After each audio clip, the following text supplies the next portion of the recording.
నా పేరు బుక్యా కుమార్, తెలంగాణ బీఈడీ అభ్యర్థి రాష్ట్ర అధ్యక్షుడు. ఈరోజు ఒక న్యూస్ రావడం జరిగింది. ఇన్ సర్వీస్ వాళ్ళకి సపరేట్ టెట్ పెడుతున్నాం, తర్వాత నిరుద్యోగులకు విద్యార్థులకు బీఈడీ అభ్యర్థులకు సపరేట్ టెట్ పెడుతున్నారు. మరి విద్యాశాఖను మేము బలోపేతం చేస్తా, నేనే విద్యాశాఖ మంత్రిగా కొనసాగుతున్నా అని చెప్తున్న రేవంత్ రెడ్డి గారు, మరి సుప్రీంకోర్టు ఏం చెప్పింది, టెట్ అనేది కంపల్సరీగా ప్రతి ఒక్కళ్ళు క్వాలిఫై కావాలని చెప్పింది. మరి అలాంటి టెట్టుని మీరు ఇన్ సర్వీస్ వాళ్ళకి ఒక రకంగా, విద్యార్థులకు ఒక రకంగా పెట్టడంలో మీ మతలబేంది? మరి మీరు ఉపాధ్యాయ సంఘాల దగ్గర డబ్బులు తీసుకున్నారా? క్వాలిటీ ఎడ్యుకేషన్ అందించేటోళ్ళు మీకు మరి ఇన్ సర్వీస్లో వాళ్ళు క్వాలిఫై కారనే ఉద్దేశంతోనే వాళ్ళకి సపరేట్ టెట్ పెట్టి వాళ్ళందరినీ క్వాలిఫై చేసేసి మరి ఈ విద్యా వ్యవస్థను ఏ విధంగా బలోపేతం చేద్దాం అనుకుంటున్నారని చెప్పేసి మేము రేవంత్ రెడ్డిని అడుగుతా ఉన్నాం.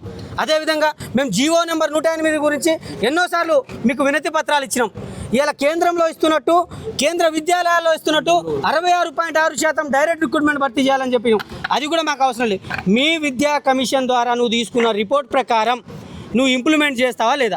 మీ విద్యా కమిషన్లో నువ్వు ఏం చెప్పినావు? 1వ తరగతి నుండి ఇంటర్మీడియట్ దాకా బీఈడ్ అర్హత కావాలి అని చెప్పేసి మీ విద్యా కమిషన్ దగ్గర ఆకునూరు మురళి గారి దగ్గర తీసుకున్నావు కదా, దానికి వెంటనే చట్టబద్ధత చేయాలని చెప్పేసి మేము డిమాండ్ చేస్తూ ఉన్నాం.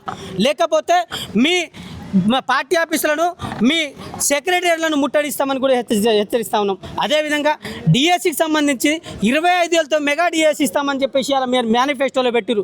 మరి మీ 25,000తో మెగా డిఎస్సి ఏదని చెప్పేసి మేము ప్రశ్నిస్తూ ఉన్నాం. ఇప్పటికిప్పుడు 2 సార్లు ప్రమోషన్ ఇచ్చిర్రు.